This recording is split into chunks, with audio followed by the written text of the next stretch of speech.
Malatyalar için Liman Felayeti'nin Dane Veteranı'na yetkendik. Nesip olsa yazar Dane Veteranı'nın Dostluk Ovası'na 4 tane IP kameraları kurulamalı. Dane Veteranı'nın Dostluk Ovası'na da yetkilesini Dostluk Ovası'na girdik. Merhaba arkadaşlar, Dostluk Ovası'na geldik yine şuraya. Ne görüşümüz yağlı. Şu giden iki dervezede şu arada değiştirken. Muşta iki kameramız şu şarikliye devam edeceğiz. Bulamıyorum içi. Ne hormatlı arkadaşlar. Şu Dane Veteranı'nın Dostluk Ovası'na koyulacak 4 tane Rebel Glass kameralarımız 180 dereceliye. Isı soğuğu damla.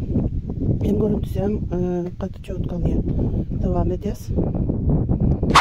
Merhaba arkadaşlar, yine şu 4 tane IP kameranın kabellerinin hemmesi şu korobka akuratınca yerleştiriliyor. Şu taydanın içeriye bir sancık kabel giriyor.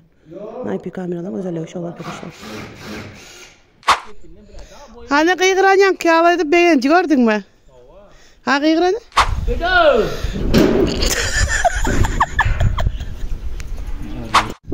Şu an birinci kameramızı kurnadık. Kurna atıyoruz. Şunları yalak her kamerada acil akuratınca korobka koyup oğlumuz katarız işte arkadaşlar. Şu an şu koyan kameramız Rebel Glass şeylerini olmuş Allah şey deyip koydum. Devam edeceğiz. Hazır şu en son kameramın 4. kameramızın kabelini çatlatıyor olanlar. Ustam kolay gelsin. Kolaysa başına gelsin değil mi yana? Kafamdan tut çevirdim ben. Bize çekil lan. Novruz ne tuttuğunda? Kameramızın hormatlı arkadaşlar, yine bir kameramız Rebel Glass şu tayip boyunda. Ne için? Şu stenamızın olmuş da aylanmanın için hepsini bir kıncaktan koyup bilmediler. Şu taydan koyanımızın şulan ne? Şeylerle alya şey alıp duruyor. Şu için şu taydan koyuldu. Devam edeceğiz. Hormatlı arkadaşlarımız, ikinci kameramız.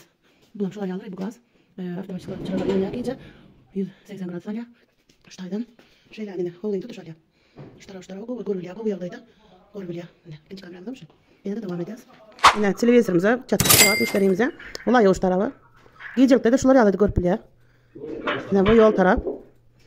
Bunun da yol tarafı. Bunun yol tarafı böyle tarafı. Oldu yaptılar. Yine şuları yağları. Rebel Glass'ımız giyecek gündüz. Şuları yağlık arası salya. Bulam ne kovulu? Kovulu bir kamera yetik oldu ne? Gül yağlı. Müşterimizin çalışanı. Gülçe basasız. Sonra skanyera basasız. Razreşik. Yine razreşik. Koyu kapar. Şuna bas. Sonra da basasız. Şunu surat al koysanız şu telefonu görmem alıp biliyorsunuz başka bat. Kadireydi dursa tamam mı? Ben de müşterimizin telefonuna çatılan yağda ya. Telefonda değil, şu televizyondaki yağlı görmem eşti ben biliyorum. Libo yurttan, libo yerden internet olsa görüp biliyorum. Yine bakın arkadaşlar, gül yağlı.